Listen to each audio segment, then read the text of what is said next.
वात को अगर हमेशा के लिए नियंत्रित करना है तो हमें ऐसे योगासन और प्राणायाम करने चाहिए जो शरीर को स्थिरता, मानसिक शांति तथा गर्मी प्रदान कर सके। क्योंकि वात की जो प्रकृति होती है वो काफी चंचल और शीतल होती है, तो इसको साधने के लिए हमें उसी के अनुसार योगासन और प्राणायाम करना चाहिए। सबसे पहले हमें करना चाहिए तारासन। पहले तारासन करेंगे ताकि ये मन की चंचलता को साध सके और पूरे शरीर में खिंचाव उत्पन्न करके जो जोड़ों के अंदर बात फंसे हुए हैं उसको निकालने में मदद कर सके। पैरों को यहाँ पर पास में मिला लेंगे, हाथ को लॉक करके सांस भरते हुए हाथ को पूरा ऊपर खींचेंगे और पंजे के ऊपर बॉडी का वेट दे करके आप अपने पीछे से एड़ियों को उठाएंगे, सामने देखेंगे। कुछ सेकेंड होल्ड करेंगे और धीरे धीरे सांस छोड़ते हुए वापस आ जाएंगे। सांस भरते हुए धीरे धीरे ऊपर खींचे अपने आप को, पंजे के ऊपर शरीर का पूरा वेट दे करके एड़ियों को उठाएंगे। रिलैक्स। अगेन सांस भरते हुए पूरा अपने आप को ऊपर खींचिए। इससे आपका मन शांत होता है, मन एकाग्र होता है और जोड़ों में जो वात जमा होता है वो बाहर आता है। रिलैक्स हो जाइए। अगला जो हमारा योगासन होगा वो पवन मुक्त आसन होगा। पवन मुक्त आसन इसलिए करेंगे कि वात की प्रकृति जो है वायु वाली है और पूरे शरीर में गमनीय है। जब हम पवन मुक्त आसन करते हैं तो पूरे शरीर से जो वायु जमा होता है वो बाहर निकलता है और पेट, मन सब शांत होता है और जोड़ों में जो वायु के गमन के कारण दर्द बढ़ता है वो कम होता है। आराम से ऐसे लेट जाइए, एक एक पैर को ऐसे लेकर के आइए, हाथ लॉक करके यहाँ जंघा के बीच में ला करके सांस छोड़ते हुए पेट पर दबाव बनाइए। थोड़ा देर रुकिए, फिर दूसरे तरफ से करें। ये पूरे शरीर से वायु को बाहर निकाल देगा।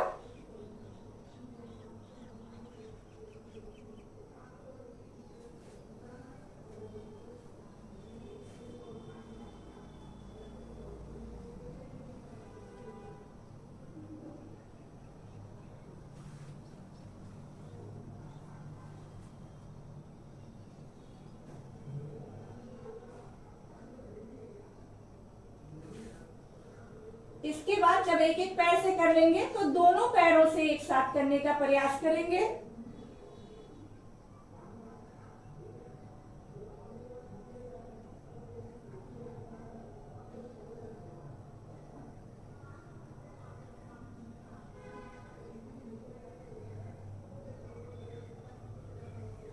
रिलैक्स हो जाइए। अब अगला वज्रासन। पंजे को पीछे करके कुछ देर वज्रासन में बैठेंगे। वज्रासन में बैठने से हमारे जो पेट की अग्नि है वो जागृत होती है, उसमें तेजी आता है। तो इससे क्या होता है कि भोजन अच्छे से पचता है और जो भोजन कम पचा होता है, शरीर में सड़न उत्पन्न होता है, वो सब दूर होते हैं। पेट बिल्कुल साफ होता है, पेल्विक रीजन की ओर ब्लड का आपका फ्लो जाता है और जितने जो पूरे शरीर के टॉक्सिन्स हैं उनको बाहर निकलने में मदद मिलती है जब पेट की अग्नि जागृत होती है। तो इसलिए कुछ देर तक भोजन करने के 5-10 मिनट तक आपको बैठना है वज्रासन में। और इकलौता ऐसा आसन है जो आप देखते हैं कि भोजन करने के बाद करते हैं, तो आपको ये तो नहीं बहाना चाहिए कि हम अभी भोजन किए हैं ये योगासन नहीं कर सकते। एक आदत बना लीजिए। अगर वात प्रकृति है आपकी, कहीं भी शरीर में दर्द पीड़ा है, चाहे साटिका का दर्द है, आपको पाइल्स है, हर्निया है, कुछ भी है, आप वज्रासन में बैठ सकते हैं। केवल घुटने में एक्सेस पेन नहीं होना चाहिए, नहीं तो आप वज्रासन में बैठ सकते हैं। ठीक है, कुछ देर ऐसे बैठना है। अगला योगासन हमारा होगा पश्चिमोत्तानासन। ये आपके जो पीठ के नीचे की जोड़ है अर्थात कमर के आसपास के जोड़ हैं वहां से वात को निकालने के लिए, वहां से टॉक्सिन्स को निकालने के लिए बहुत उपयोगी होता है। इसको करने से पूरे रीढ़ की हड्डी, आपके कमर कुल्हे, इन सभी पर खिंचाव उत्पन्न होता है। कैसे करेंगे? पैरों को ऐसे बाहर की ओर खोल लेंगे, सांस भर करके ऊपर, सांस छोड़ते हुए धीरे धीरे ऐसे नीचे जाएंगे और अपने आप को ऐसे खींचने का प्रयास करेंगे।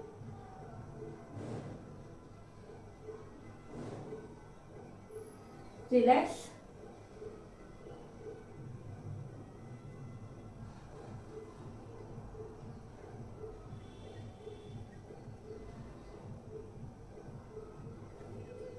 रिलैक्स। लास्ट में आपको करना है शवासन।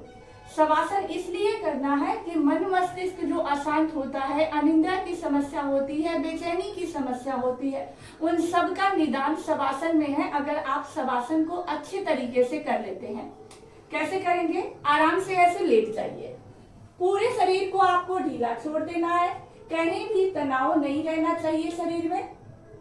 हथेलियों को ऊपर की ओर खोलेंगे, उंगलियां हल्के से ऊपर की ओर मुड़ी रहेगी, कहीं भी स्ट्रेस न मन में न शरीर में। अपने अवचेतन मन पर ध्यान केंद्रित करके आंखों को बंद करके थोड़ी देर शांत मन से लेटिए।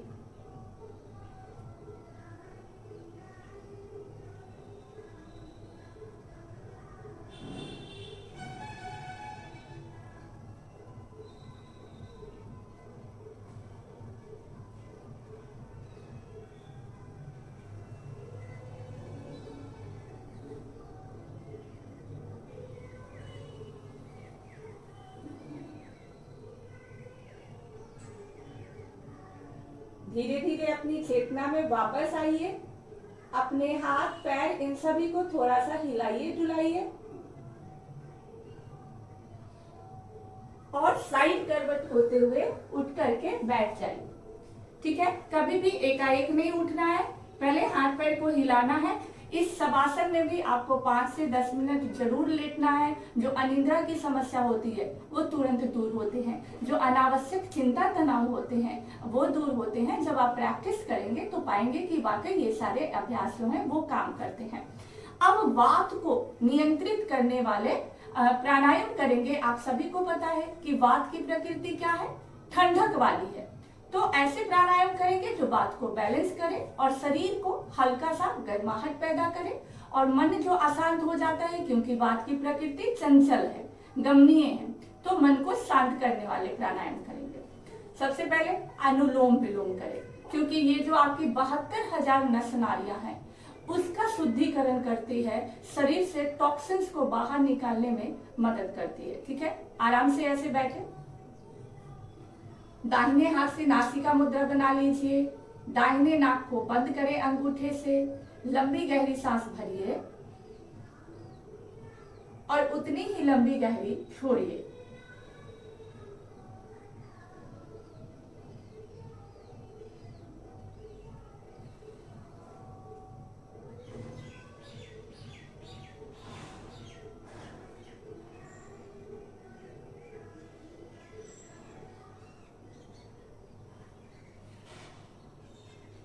अनुलोम विलोम में ध्यान देने वाली बात ये होगी कि हमेशा आप बाएं नाक से सांस भरते हुए शुरुआत करते हैं, दाहिने से छोड़ते हैं, फिर दाहिने से भरते हैं और बाएं से छोड़ते हैं।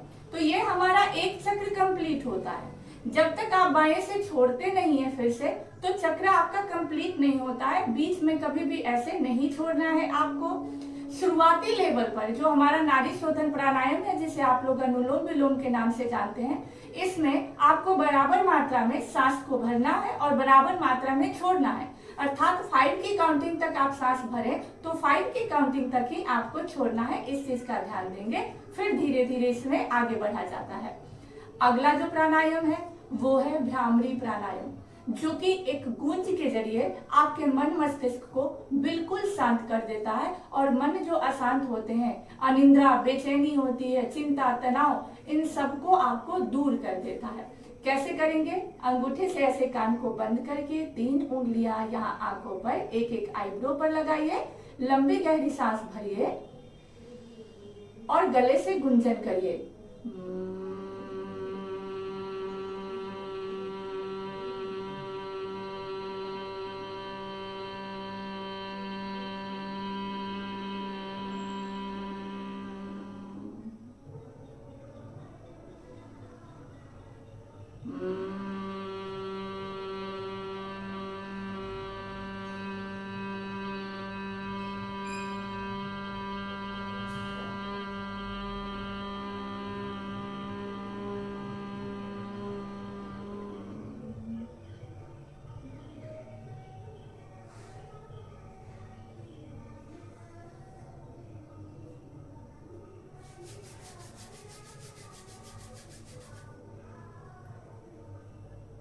कम से कम 3 से 5 बार इस अभ्यास को भी करेंगे।